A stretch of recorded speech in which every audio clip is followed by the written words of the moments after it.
السلام علیکم ورحمۃ اللہ۔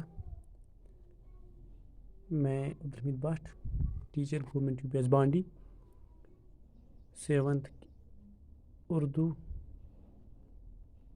کتاب سے یعنی جو ہم نعت شریف پچھلے 2 دن سے پڑھ رہے تھے اس کے آج ہم سوالات کر رہے ہیں جو پیج نمبر 32 پر ہیں۔ یہاں سب سے اوپر لکھا ہے سوالات، پھر اس کے نیچے 4 سوال دیے گئے ہیں۔ نعت کسے کہتے ہیں؟ حضور صلی اللہ علیہ وسلم کو فخر آدمیت کیوں کہا گیا ہے؟ اس نظم میں حضور صلی اللہ علیہ وسلم کی جو صفات بیان کی گئی ہیں ان میں سے کوئی 5 اپنے الفاظ میں لکھیے۔ نظم کے آخری مصرے کا مطلب اپنے الفاظ میں لکھیے۔ خالی جگہوں کو ان لفظوں سے پور کیجیے جو نظم میں استعمال ہوئے ہیں، اور لاسٹ پہ لکھا ہے یاد کیجیے، اس نظم کو زبانی یاد کیجیے۔ چونکہ میں یہاں سے شروع کروں گا، پیارے بچوں آپ سے گزارش ہے کہ آپ اس نظم یعنی نعت شریف کو زبانی یاد کیجیے۔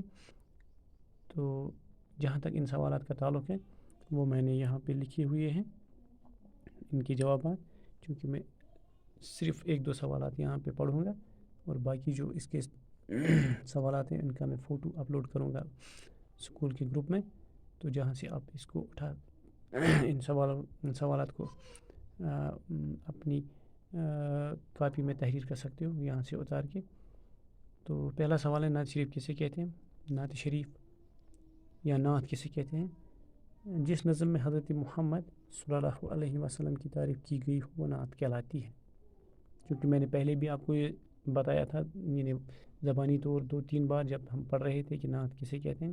تو یہاں پہ ایک اور سوال ہے، فخر آدمیت کیوں کہا گیا ہے حضور صلی اللہ علیہ وسلم کو؟ ہم نے لکھا کہ حضور صلی اللہ علیہ وسلم کو اس لیے فخر آدمیت کہا گیا کہ آپ صلی اللہ علیہ وسلم کے آنے کے بعد انسانیت کی شان اعلیٰ اور بلند ہو گئی، یعنی آپ صلی اللہ علیہ وسلم کے آنے سے انسانیت کا قد بلند ہو گیا۔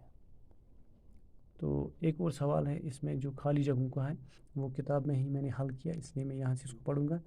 یہاں الفاظ وہ استعمال کرنے ہیں جو لیسن میں یہ جو اس نظم میں استعمال ہوئے ہیں۔ سلام اس پر جو ٹوٹی ہوئی حجرے میں رہتا تھا، یہاں پہ لفظ جو استعمال ہوا وہ حجری ہوا۔ اس طرح دوسرے میں سلام اس پر کہ جس نے فضل کے موتی بکھیرے ہیں، سلام اس پر کہ دشمن کو حیاتی جاوداں دے دی، سلام اس پر جو سچائی کے خاطر دکھ اٹھاتا تھا، سلام اس پر جس نے بے کسوں کی دستگیری کی۔ تو اس طرح سے ہمارا یہ مکمل ہو گیا لیسن۔ اب رہی بات ان سوالات جو آپ کے لیے میں نے یہاں پہ تحریر کیے ہیں، میں آپ کے جو ہمارا اسکول کا گروپ ہے اس میں اپلوڈ کروں گا۔ خدا حافظ، فی امان اللہ۔